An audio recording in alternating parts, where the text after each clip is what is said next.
Kamusta sa lahat? Ako si Vyacheslav Ismailov, kilala bilang Via, kasama si Alexei mula Barrio. Sa ating nakaraang episode, nahanap namin ang teleponong ito at tila may kaugnayan ito sa isang kilalang boss ng krimen na napakadelikado. Nilagyan namin ni Leshka ng baterya ang telepono at nakita namin ang napakaraming mensahe dito. Dito sinasabi na may nagpadala ng package sa mismong kriminal na yon at kailangan itong kunin sa mga koordinada. Doon kami nagtumo ni Leshka. Pwede ba tayong umuwi? Hindi ko gusto, may masamang kutob. Walang masamang kutob. Kailangan natin tuklasin ang misteryong ito, kung saan tayo dadali ng mga koordinada at ano naghihintay. Totoo, may nakasulat doon tungkol sa radyasyon. Kaya mag-ingat ka, ewan ko lang. Hindi mahalaga yan. Pupunta tayo at titingnan natin. Baka naman gawa-gawa lang lahat to. Ang tanga lang dito kasi wala tayong navigator dito. Hindi ko maintindihan, doon ba talaga ako dinadala ng mga koordinada o hindi? Sige, tara na, tara. Alicia, tingnan mo doon. Mukhang ito na yata ang hinahanap natin. Naku, may mga simbolo ng radyasyon. Delikado dyan, Via. Ano ngayon kung may mga palatandaan? Tara na, doon talaga tayo pupunta. Doon tayo dinadala ng mga koordinada. Hindi mo kasi gets, sa kamalig na lolo ko, may ganyan ding palatandaan. Nagtaya ang mga baka. Ano ba, gago ka ba? Wala akong pakialam sa dumi ng baka mo. Sigurado akong doon tayo pupunta. Yan mismo ang paketeng ipinadala kay lolo.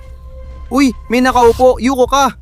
Operator, lumayo ka, yuko ka. Bakit siya nakaupo at nakaiba damit? Hindi ko alam, baka may kinalaman yan sa radiation mo. Bakit hindi siya gumagalaw? Mayroon ding harang na tape doon. Pakiramdam ko, ibig sabihin nun ay may panganib. Tara na, dahan-dahan lang, dahan-dahan. Alam nyo ba, tingnan mo. Dito may mga kakaibang bagay. Operator, parang may kahina-hinala.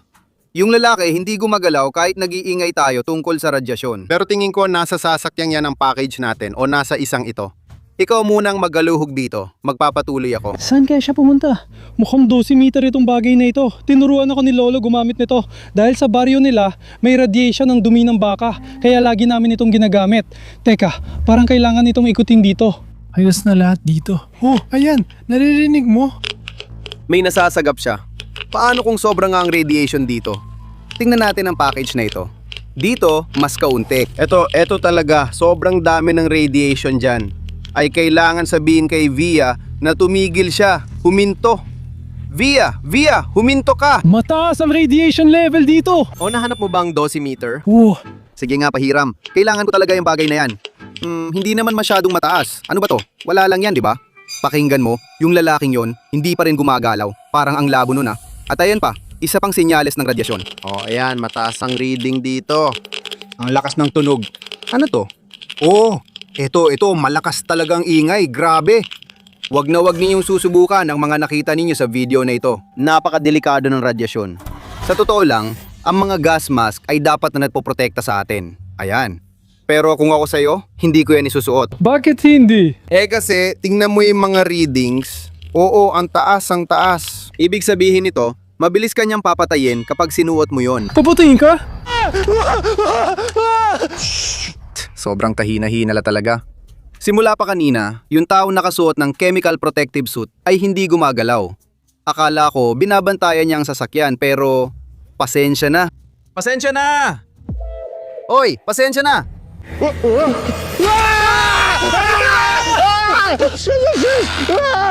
Via, anong ginagawa mo? Bakit mo siya sinuntok sa mukha ng ganun? Di naman ako natakot, bakit? Bakit ba siya nakaupo dito? Siya, naririnig mo? Nakasuot siya ng chemical biological protective gear. At dito, tingnan mo, sa bag niya ang dami niyang kung ano-anong gamit. Para talaga itong gamit ng isang stalker mga tol. Itong mga bagay na to, talagang nakakatulong yan laban sa radyasyon. Talagang nakabihis siya na parang handa siyang lumaban sa radyasyon. Pero mga tol, mukhang hindi ito ang package na hinahanap natin. Sigurado akong nandun pa rin yun. Tara pumunta tayo roon at tingnan natin kung ano ang nasa loob. Hindi. Hindi tayo pwedeng lumampas sa tape na yan. Bakit?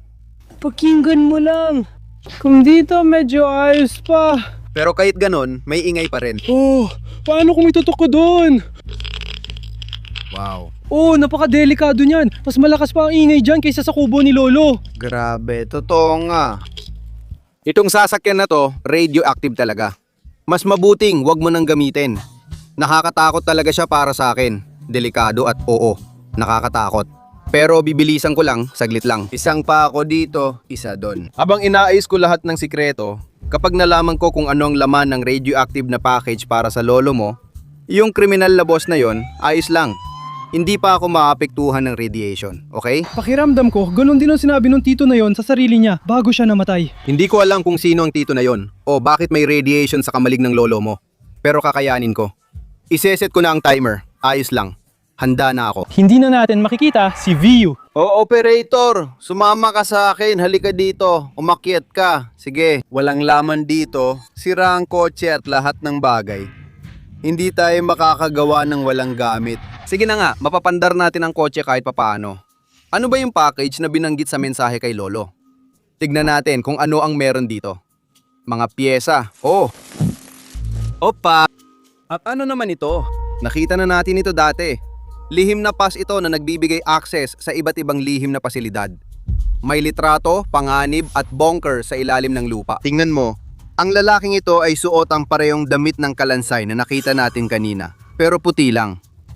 Lesha, ano meron ka? Ang dami talagang kakaiba at interesting dito. Totoong gamit ito ng stalker. Kukunin ko na lang siguro ang damit niya para mabuhay ako at hindi mamatay sa radiation. Lesha, duwag ka. Grabe, o baka naman talagang may dapat katakutan. Mag-comment kayo kung sino ang may alam tungkol dito. Tungkol sa mga stalker, tungkol sa radiation. Totoo bang delikado ito o hindi? Pero may mga nakatagong dokumento pa pala dito, mga larawan. Radiation, berdeng liwanag, itsura ng gasolina. Radioaktibong fuel, RF-17. Para sa transportasyon, ano? Proyekto lumilipad na tinapay. Estruktura ng fuel, naiintindihan ko na. Mukhang sa sasakyang ito, dinadala ang radioaktibong fuel para sa lumilipad na tinapay. Mukhang may fuel na RF-17 dito, nilalagay sa reaktor, kaya lumilipad ang pandesal. Ngayon alam ko na. Dapat may radioaktibong fuel dito sa paligid. Alyosha! Alyosha, halika dito! Sandali lang, parating na ako. Bakit ganyan suot mo, tanga? Ayokong makawan ng gradyasyon. Makinig ka. Kailangan nating hanapin ang radioactive na fuel na tinatawag na IRF-17. Ito lang ang ginagamit ng lumilipad na van at dapat ay napunta ito kay Lolo. Tulungan mo akong maghanap. Hindi ako papasok sa kontaminado sasakyan na yan. Ikaw na lang. Hindi ko pa din tinignan kung ano ang laman ng backpack na ito. Baka nandito ang fuel. Karaniwang backpack lang yan ng stalker, hindi fuel. Drum ang kailangan natin. O may tanda ng radyasyon dito, tapos dito tingnan mo ang laki ng compartment. Baka naman may laman sa loob, kailangan lang nating makapasok sa loob. Nakakainis. Wala talagang laman dito. Oh, ito ay medical kit. Dapat meron nito ang bawat stalker. At may gamot dito mga hiringgilya. Oh, sigurado magagamit ito ni V kasi nahawa na siya ng radyasyon. Che, umalis ka nga. Tanga kang taga-baryo kung delikado dito. Matagal ko nang naramdaman kung nahawa na ako. Kailangan nating hanapin ang radioactive na fuel. Pero wala naman dito kahit saan. Mga tornilyo, mga bolt. Hindi ko maintindihan para saan ba ito sa mga stalker. Mga kaibigan, pakisulat sa mga komento kung alam ninyo. Ano yon? Wala naman doon. Nasaan ang gasolina? Kailangan kong makapasok sa compartment na may markang radiation. Kailangan ko talagang makapasok doon. Oh, ito yung gamot ng stalker. Gamot ito sa radiation. Inumin ko ito at hindi ko ito ibabahagi kay VIA kasi hindi siya naniniwala. Pero ako, gagaling at ligtas sa radiation. Uy, anong ginagawa mo? Iwanan mo naman para sa akin. O, operator, ano bang ginagawa niya? Uy! Wala kang makukuha, VIA. Ay, sana may makain tayo ngayon. Sobrang kapal ng mukha mo, ano? Talagang panlaban yan sa radyasyon. Pero bahala ka na. Binigyan naman kita ng delata. Sige, yun na lang ang kainin mo. Siguradong kailangan nating makapasok sa loob kahit papaano. Mga kaibigan, huwag na huwag ninyong gagayahin ang nakita ninyo. Kakaiba ang epekto ng pamamaraang may gamot. Ngayon, bubuksan natin ang delatang pagkain ng stalker. Oh, amoy karne. Hoy taga-baryo, ano yan? Cappuccino ba yan para sa'yo? Bakit mo iniinom yan ha? Hoy Via, hinaan mo ma. Pwede ba? Hindi mo nga mabuksan ang delata. Anong taga-baryo kang stalker? Sa wakas naman. Mga pare, tingnan nyo. Grabe, parang drum ito ng radioactive na fuel. Alyosha, halika rito. Ano yun, Via? Stalker, itago mo ang sandata mo. Tara na, nakakita ako ng radioactive na fuel. Sige na, ayusin mo sarili mo, tama na yan. Anong ibig mong sabihin na umaarte ako? Suot mo naman lahat yan. Sige na, pumunta ka. Tingnan mo kung anong meron doon. Suriin mo ang radioactive na drum. Ano naman to? Sandali, simbolo ng radyasyon na naman yan. May gamot ka naman kaya buksan mo na yan. Oo. Hindi mo ba ako bibigyan? Grabe. Kumikina siya ng berde, parang radioactive talaga. Ang astig. Via, siguradong may radioactive talaga dito. Seryoso? Radioactive na fuel talaga yon? Oh, at parang hindi na rin epekto ang gamot. Grabe, radioactive na fuel talaga ito. Uy, anong ginagawa niyo dyan? Uy, lumabas ka nga. Sino yan? Ano ba kayo? Bawal dito, walang gas mask, mamamatay kayo. Sabi ko na sa'yo eh. Bilisan mo, dakmahin mo siya. Anong ginagawa mo ah? Oy, anong ginagawa mo? Ano bang ginagawa nyo?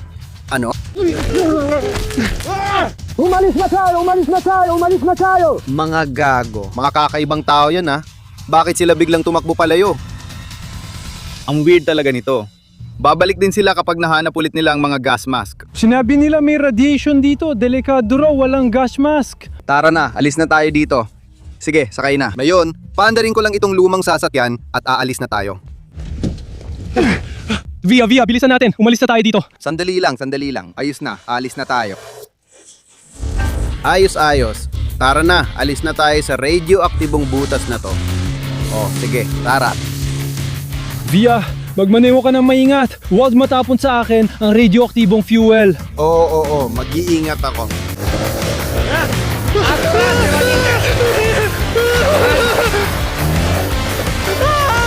Maingat.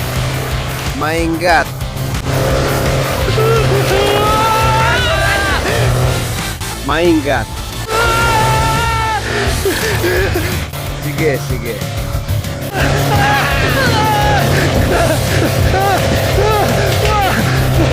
Basta, malapit na tayo makarating sa base. At pagkatapos, ayusin natin lahat ng ito. Ay grabe naman. Via, tumatakas lahat sa akin. Mag-ingat ka sa pagmamaneho. Maingat ako magmaneho.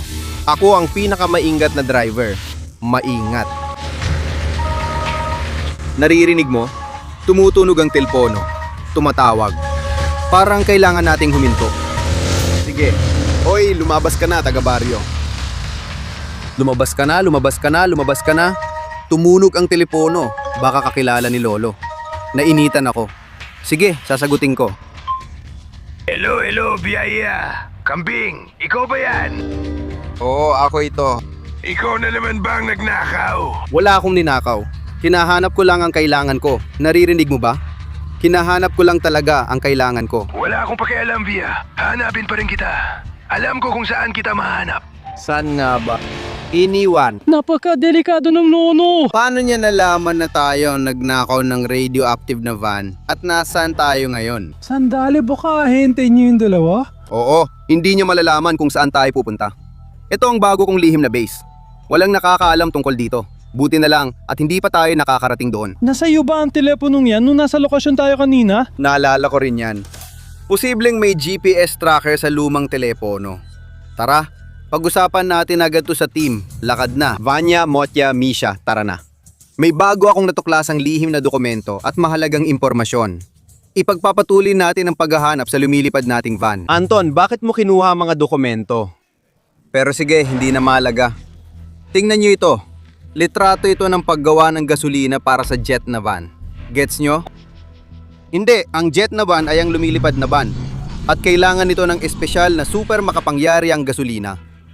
Anton, nasaan ang mga dokumento? Bakit mo inalis dito ang mga dokumento? Oo, may mga sikreto kasing dokumento doon, kaya syempre, tinago ko sila. Ayos lang, tama yan, magaling. Tingnan ninyo, ngayon nagdala kami ng isang buong drum. Ganitong drum ng radioactive na gasolina na RF-17. Vanya, ikaw pinakamalakas, ikaw magbaba. At sa madaling salita, itong gasolina na ito ang gagamitin natin. Sa tingin ko, sa ganitong paraan makokolekta natin lahat ng kailangan para mahanap ang lumilipad na van at pagkatapos ay mapalipad natin ito. Kaya mo naman, kayong dalawa ang maglalagay ng gasolina. Ikaw naman ay marunong sa mga makinang panghimpapawid. At ikaw naman ay eksperto sa gasolina, di ba? Hindi naman talaga. Hindi. O kumanap natin ng van, maintindihan nyo ba kung paano ito lagyan ng gasolina?